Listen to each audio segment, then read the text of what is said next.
Honorable distinguished political leader and former Prime Minister Mrs. Kamala Prasad Bisesa, Senior Counsel, platform colleagues, listening and viewing audiences, members of the media, a very good evening to one and all. Tonight, I seek to engage your kind attention for the next 15 minutes in extremely critical and urgent issues and the dangerous, gravely unacceptable state of our education sector and our nation's children and students' education. Rowley's government for the past 7 years have wreaked widespread destruction and created decay in our education sector in schools and even at university level as well. On Tuesday 19th, that is the following Tuesday, near 250,000 students are expected to be physically at school. Near 120,000 at primary school, 95,000 at secondary school, and 35,000 at early childhood education centers. But thousands and thousands of these students are in serious distress of being unable to attend school. Over 100,000 parents have lost their jobs, hundreds have lost their homes, children have little or no food, sometimes painfully hungry, little or no clothing, no shelter, no books, no devices, no money for school transportation, no school uniforms, and children have no hope at this moment.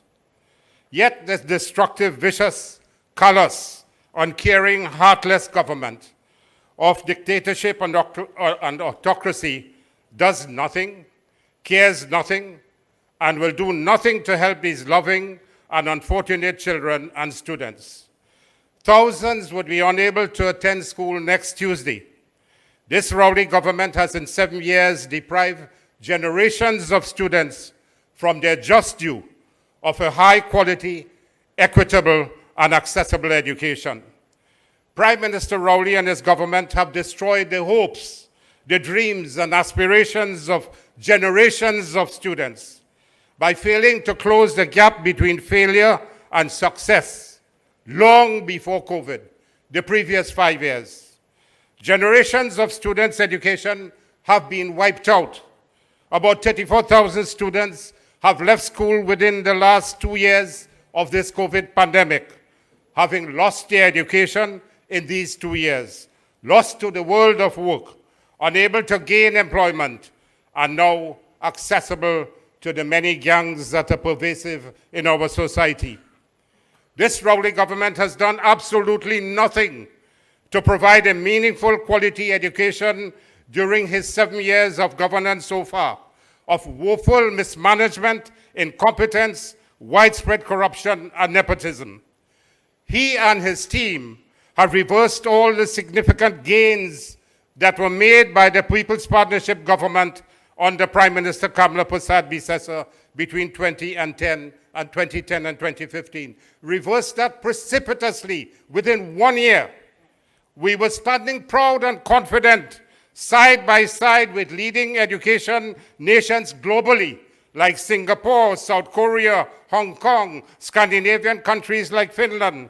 Trinidad and Tobago stood as an education colossus, a giant, and a leader in 2010 to 2015, leading in the Caribbean and Latin America and globally, leading in the system of seamless education, the Information and Communication Laptop Program created by Mrs. Kamala Prasad Bisesa, and the Early Childhood Care and Education, also a watchword and created by her as well. Thousands of students would still not have a physical space in school, even when they go to school now, when they try to go to school. Social distancing cannot be implemented because of already overcrowded and dilapidated and unprepared schools. So where are these students going to? Are they going to have physical, social distancing when the schools are already overcrowded? Prime Minister Rowley, do you have a conscience? No, he does not. Have you deliberately, willfully, spitefully, full of pure hate and contempt and venom, not continued to complete any but one of the 70 schools that were under construction in 2015? Yes, he In 7 years, you completed 1 out of those 70 schools. Thousands of students have been crowded together in community centers, temples, mandirs, mosques as makeshift schools for 7 years. For 7 years. Ask Dr. Munilal, the Ramai Trace government was 95, the Ramai Trace Hindu school was 95% complete, 5% more to go. And for 7 years, children upon children have come and they are overcrowded in the mandirs near to these schools. For 7 years. And this is occurring across the country. So they have had to go to makeshift schools. So why has Prime Minister Rowley destroyed the psyche of pursuit of excellence of children in doing so? Let me go on to speak about another few areas of destruction of this Rowley government on the education sector. In 2016, Rowley and his then woodworking and history teachers as ministers of education. They were woodworking teachers and history teachers.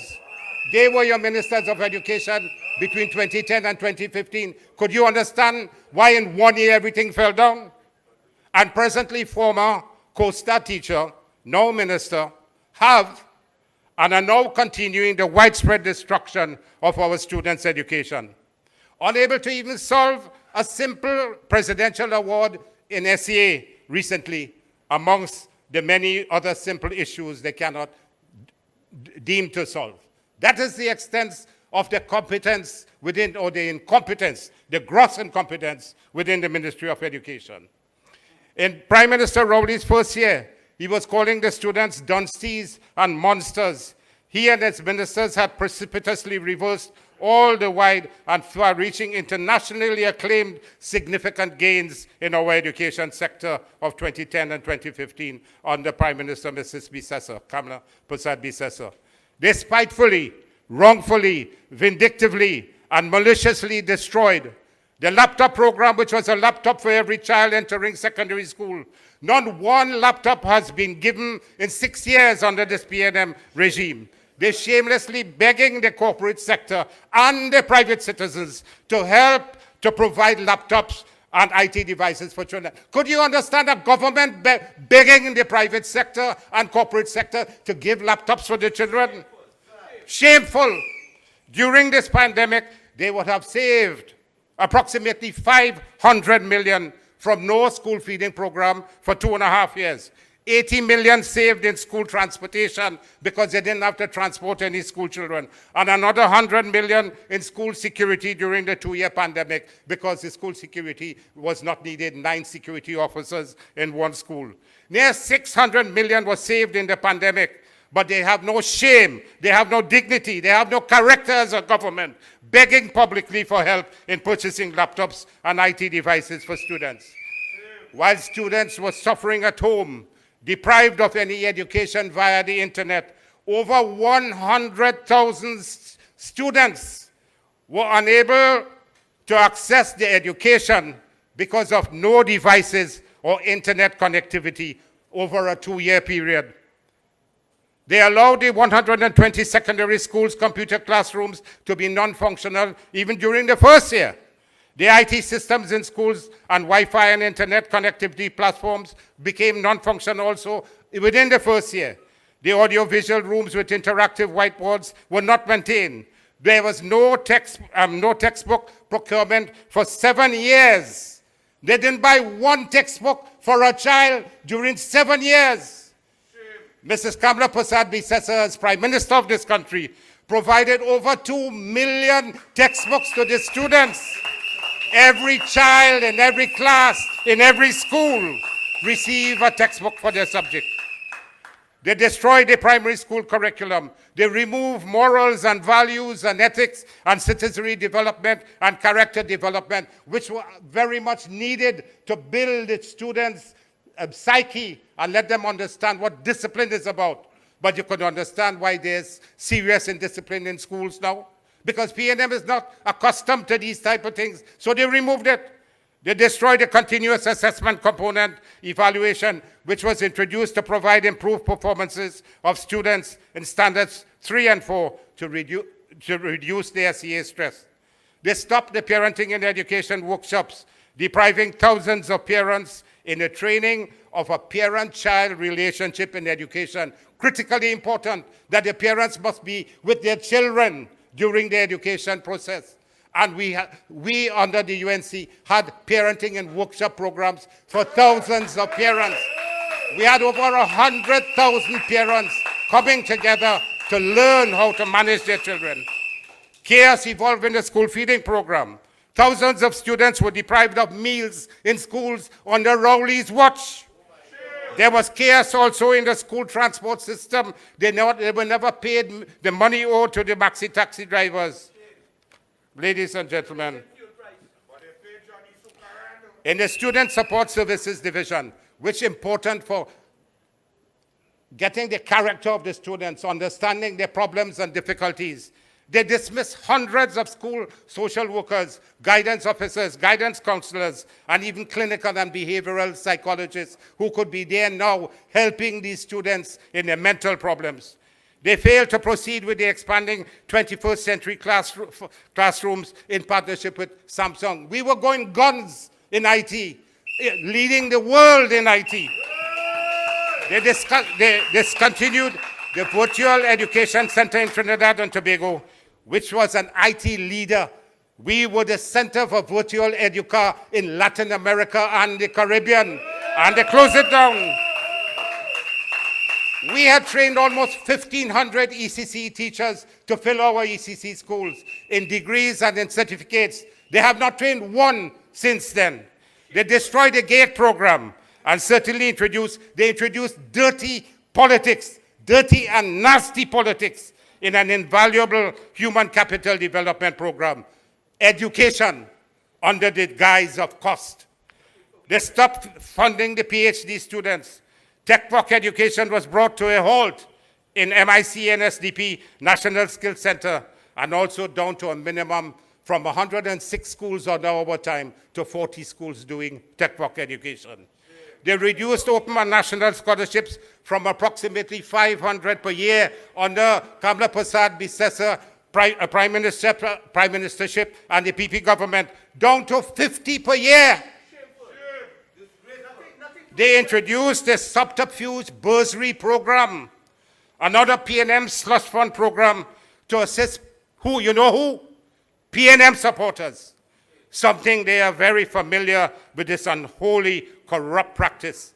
They bring dirty politics in education. Rowley and his government deliberately introduced hidden agendas in the award of scholarships. But their viciousness, nepotistic and corrupt practices are naked and transparent in the discerning eye. Meritocracy has been abandoned and thrown out of the window under the PNM. They are deliberately ignorant of the meaning and significance of that word. But ladies and gentlemen, Saturday gone, I went to a cocoa estate in Biche, saw a Zanana Mapapi wrapped in the balayage. This immediately brought visions of the death from their venomous sting. The poisonous venom of the PNM is being widely inflicted upon our people and causing enormous suffering. Hundreds of lives have been saved in this COVID. If hundreds of lives could have been saved in the COVID pandemic if the relevant treatment drugs were purchased of remdesivir and toxilumab. Less than $60 million could have saved 3,000 lives. The PNM's poisonous and deadly venom has been inflicted not only in health and education systems, but across many spectrums of governance. And the SEA, Minister Dolly, showed that compared 2021 to 2020, 6% more students scored less than 30%. 1 out of every 4 students who wrote SEA in 2021 got less than 30%. That is 4,500 students in that last exam out of 18,000 got less than 30% in SEA 2021. In 2021, 9% more students scored less than 50%. So more children continue failing SEA from year to year. 61% of Trinidad and Tobago primary schools have greater than 50% of their students scoring less than 50% in SEA. You could understand that? In CSEC, in 2020, 55% of students who sat CSEC got full certificates. So near 1 out of 2 students failed to get full certificates in CSEC in 2021, and the failures continue to increase. So that's a snippet of the Prime Minister Rowley and his government over 7 years in the education sector. There's much more to say. I have with me the People's Partnership government accomplishments, but time is against that now. So is in conclusion, distinguished ladies and gentlemen, you see this logo of the Great United National Congress? 34 years strong, to which I have associated for the past 28 years.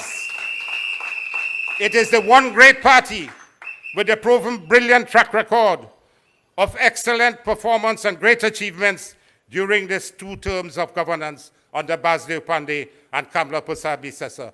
And she stands ready to take over governance again, and she will bring justice to the people of Trinidad and Tobago. It is this UNC, which has fought and continues to fight against the oppression, against victimization, against discrimination, against the autocracy of the PNM in and out of Parliament. And I see the young ones in Parliament. Let me congratulate the young ones, this fight and the steadfastness to the purpose of parliamentary practice. We must continue to stand as a united front. Nobody must break this UNC. So all comers, everybody who say they want UNC, come into the UNC. We will ensure social justice, equality and opportunity for all citizens. It is this UNC that has defeated the PNM 3 times at the polls, 95, 2000 and 2010. And we will give resounding defeat to Rowley's government when the next election is called. So you be proud of our UNC. We invite others to join us. And as a united front, we will ensure victory and restore dignity, integrity, honesty, performance, love, and respect for all our people of Trinidad and Tobago. God bless us all. Thank you very much. Come on! As we move in this people's revolution, my brothers and sisters, let's all walk together as one. This revolution is about restoring our democracy. And this revolution is about stopping this creeping dictatorship. This is the people's revolution.